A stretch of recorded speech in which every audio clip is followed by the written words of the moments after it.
ईद मुबारक मुबारक ईद मुबारक मुबारक ईद मुबारक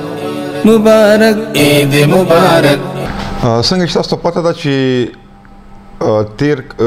وړوکی اختر کې مونږ ته د کرونا حواله سره ډېر غټه مسلې رااله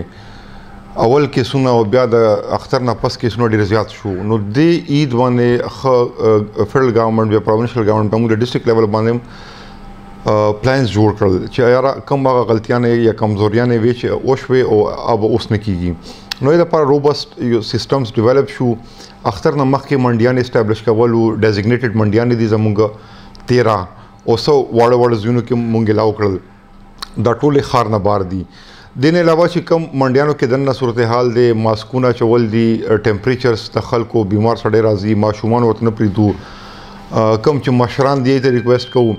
او په دې کې یو ښه ټیک ټاک میډیا کیمپین او یو ښه ټیک ټاک زموږ د علماء کرام په ترو باندې ځکه چې د چیف سیکرټری صاحب لیول نه 19 تر ډي سي لیول او بیا اي سي او اس ایچ او لیول پورې علماء کرام سره انګیجمنت او شو او الله فضل دی لکه څنګه چې همیشه د زموږ مشري کوي دا غسه دي ظلم موږ سره کافي کوآپریشن وکړو نو منډیانو کې موږ پریدو اغرنګي مسلې او په منډي کې زموږ ټول سټاف حاضر وي په کې زموږ ډاکټرز دي څنګه چې کرونا کې قرباني ورکړه موږ غسه موږ سره ان شاء الله مخکې رواني پدې کې ټي ایم ایز دي واټر انسټلیشن کمپنیز دي دا ټول په منډیانو کې موجود دي اولته بدا ایشوز د التا ویسٹ التا غند التا صفائی د هر یو شی مینج کول لګیایو په مین روډز باندې په سټیز کې مونږ بند کړی دي او التا نه مونږ غپریدو سروي او نه وړې منډې پریدو نو یو خپل خلک د غند نه بچي بل دادا چې التا راغونډيږي نه او اسوپیس چې کوم وایلیشن کې کاونه کیږي دویمه استراتیجی د اختر د ورځ دا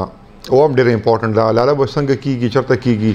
ډیزل ګورنمنت اجتماعي قربانیاں ہوتا چې کم زموږ اسم د دین اصول دی آیت ته ډېر زیات زور ورکړی دی او په دې کې ډېر زیات سوشل انګیجمنت شوی دی عوام الناس هم په دې کې سره کافي انګیج دي او مې تا سره نو اجتماعي غدا فائدہ ده چې التبا فیسیلیټیشن ورته په موقع باندې کیږي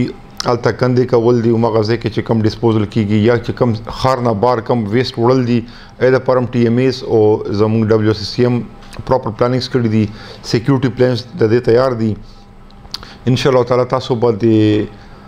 اختر نه پس به تاسو ته یو واضح چینج محسوس شي د مخکې کلونو دیزل بډې ډیفرنٹ وي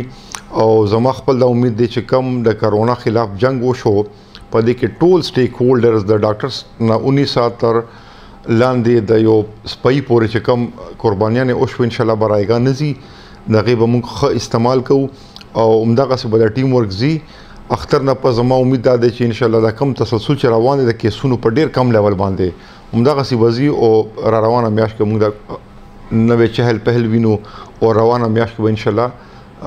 دا کم ژوند نه چې موږ دا یو تړون تر سره غلیو دا تړون به ختم شي او ماغه نوې ژوند بیا شروع شي عید مبارک